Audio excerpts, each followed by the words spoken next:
Salam, Atavatan TV YouTube kanalının mehriban tomoşaçylary. Atavatan TV'de faylanan habarlar. Habarymyzyň 2023-nji ýylyň 22-nji noýabryna gysanynda Türkmenistan bilen Özbegistanyň sowda dolanşygy $939,1 million.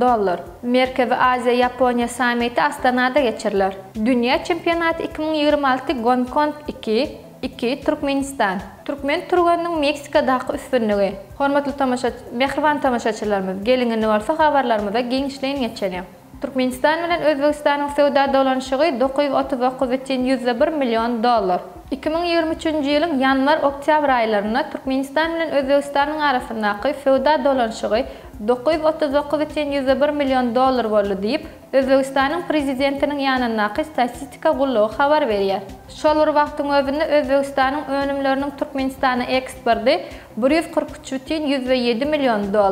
Türkmenistanyň import $777,5 million diýip çaklanylýar. Maglumatlara görä Türkmenistan Özbegistanyň iň uly sowda we ykdysady hyzmatdaşlyklarynyň hataryna öňdäki orna eýleýär.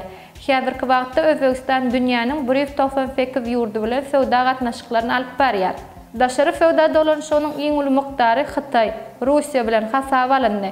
Özbegistan garaşsyz döwletler arkalaşygy ýurtlary bilen daşary sowda dolanşygynyň iň uly miqdary Russiýa, Kazakistan ve Türkmenistan bilen hasaba alyndy. Umuman alanyňda 2023-nji ýylyň ýanwar-oktýabr aýlarynyň netijelerine görä Özbegistana 175 ýurtdan haritlar we hyzmatlar getirildi. Importyň 3-den 2 böleginiň gowragy Hytaýa, Russiýa, Kazakistana, Koreýa Respublikasy, Türkiýe, Germaniýa we Türkmenistan ýaly iri hyzmatdaş ýurtlarynyň paýyna düşýär. Merkezi Aziýa Ýaponiýa sammiti Astanada geçiriler. 2024-nji ýylda Merkezi Aziýa Kazakistan, Kyrgyzstan, Türkmenistan, Täjikistan, Özbegistan we Ýaponiýa arasyndaky ilkinji sammiti Merkezi Aziýa Ýaponiýa dialogunyň 20 ýyllyk münasibetli geçiriler. Bu babatda Kyrgyz Respublikasynyň prezidenti Sadyr Japarow bilen Ýaponiýanyň premier ministri Fumio Kisidanyň arasynda gepleşiklerde ara alyp maslahatlaşyldy. Taraplar bu sammitde taýýarlyk görmek babatda bilelikde iş alyp barmak boýunça ılalaşdylar. Ýaponiýanyň NHK umummilli teleýaýlymyna beren söhbetdeşliginde Sadyr Japarow sammitin Astana şäherine geçiriljekdigini we onuň öň firasynda ministerler derejesinde duşuň guruljakdygyny belläp geçdi. Onuň bellemegine görä sammitde Merkezi Aziýa bilen Ýaponiýanyň arasyndaky hyzmatdaşlygyň esasy ugrulary boýunça pikir alşdylar. Tebigy ferişdeleri bilelikde işläp düzmek babatda gepleşikler hem geçiriler. Sebäbi biziň sevdimiz gazalyp alýan baýlyklara baýdyr. Şeýle hem bilelikdäki logistika merkezlerini döretmek boýunça hem pikir alşdylar diýip Sadyr Japarow belledi. Dünya çempionaty 2026 Gonkong 2 Türkmenistan. Dünya çempionaty 2026-nyň saýlama tapgyrynyň etaparçasyna çykyş edýän Gonkong hemde Türkmenistanyň milli ýygyndalarynyň arasynda duşuk geçirildi. Gonkong stadionuna geçirilen duşuk 2 hasabynda deňme-deň tamamlandy. Duşukda Gonkong milli ýygyndasy ýere hökmünde gyzyl, Türkmenistanyň milli ýygyndasy bolsa ak köynekçede çykyş etdi. Aşgabat wagty bilen 17:00 başlan duşuklarda erjel oýun görkezen Türkmenistan duşugyň 4-nji minutynda Ruslan Migazov bilen öňe saýlandy. 12-nji minutda ýere Gonkong ýygyndasy Wongun golu bilen hasaby deňledi.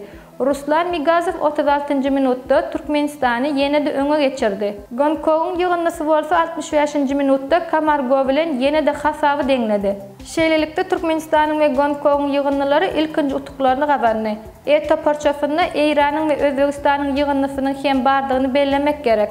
Bu iki toparyň arasynda duşuk hem 2 hasabyna deňme-deň tamamlandy. Türkmen turganyň Meksikadaky üstünligi. Meksikanyň Guadalajara şäherine ýaşlaryň arasynda agyr atletika boýunça dünýä çempionaty geçirilýär. Bu çempionatda Türkmenistany wekilçilik eden Gaýgysyz Töreýew 335 kg netije görkezip kümüş medal gazanmagy başardy.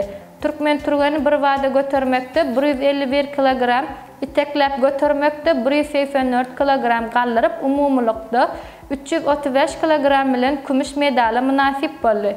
Gaýgysyz Töreýew 81 kg çen agrymda çykyş edip 18 turgan bilen bäsleşdi.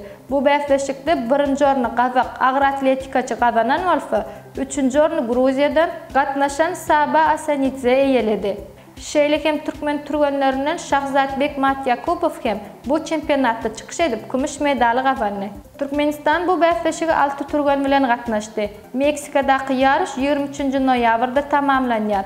Oňa 44 döwletden 229 turgan gatnaşdy. Hormatly tamaşaçylarymyz, saýlanan habarlarda size ýetirmek isleýän habarlarymyz şulardan ibaret. Gepleşiklerimiziň endiki sanyna görüşýänçek hoş, sag bolun.